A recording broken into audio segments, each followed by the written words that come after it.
এই অবসরকালীন কোর্ট পুলিশকে ধর্ষণের সেকশন এবং ঘোষণা দেয়নি বলে নিন্দা জানিয়েছে। আবার প্রমাণ হলো যে মমতা বন্দ্যোপাধ্যায় তার ভোট ব্যাংককে বাঁচানোর জন্য, যেহেতু একটি মুসলিম ছেলে গ্রেপ্তার হয়েছে মূল অভিযুক্ত, মমতা বন্দ্যোপাধ্যায় তার ভোট ব্যাংককে বাঁচানোর জন্য তিনি আজকে তার পুলিশ এই কাজ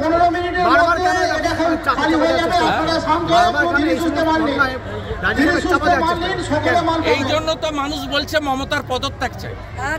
এই জন্য তো মানুষ এই জন্য বলছে যে এই পুলিশের উপর আস্থা নেই। মানুষ এই জন্য বলছে যে মমতা ব্যানার্জির কোনো ডাক্তারের কাছে পোস্টমর্টম চাই না, কেন্দ্রীয় হসপিটালে চাই।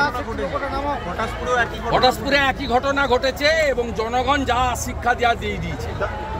আমি গণপিটুনিকে সমর্থন করি না, কিন্তু আজকে পশ্চিমবাংলায় পটাশপুরের লোকেরা, গ্রামের লোকেরা লাঠি বাঁশ নিয়ে ধর্ষককে খুনিকে পিটালো কেন? এর জন্য দায়ী রাজ্য সরকার।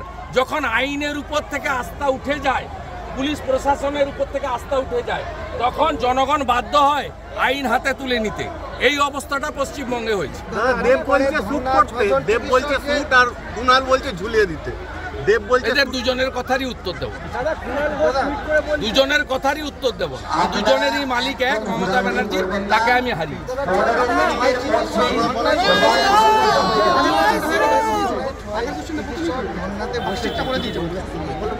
সরকারের উচিত দাবি পূরণ করা। এরা আমাদের অমূল্য রকম ডাক্তার। এদের যদি জীবনের কোনো ক্ষতি হয়ে যায়, অসুস্থ হয়ে পড়ে বা আরো কিছু ঘটে যেতে যায়, সেক্ষেত্রে দায়ী থাকবেন রাজ্যের মুখ্যমন্ত্রী মমতা বন্দ্যোপাধ্যায়। আমি চাইব দ্রুত তাদের যে যুক্তিপূর্ণ দাবি মেনে নিয়ে তাদের অনশন শেষ করা।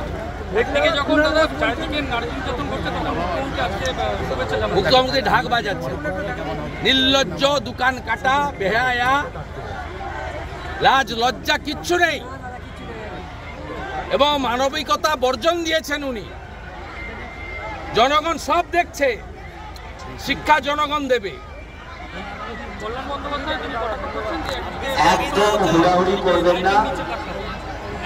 কখন বলেছেন উনি? উনি জলে ছিলেন না স্থলে ছিলেন, এগুলো দেখে উত্তর দিতে হবে।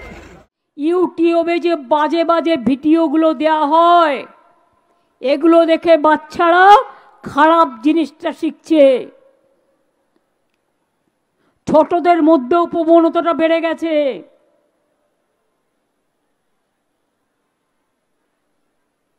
তাদের আমি দোষ দিই না, তাদের আমি দোষ দিই না, তাদের আমি দোষ দিই না, তাদের আমি দোষ দিই না।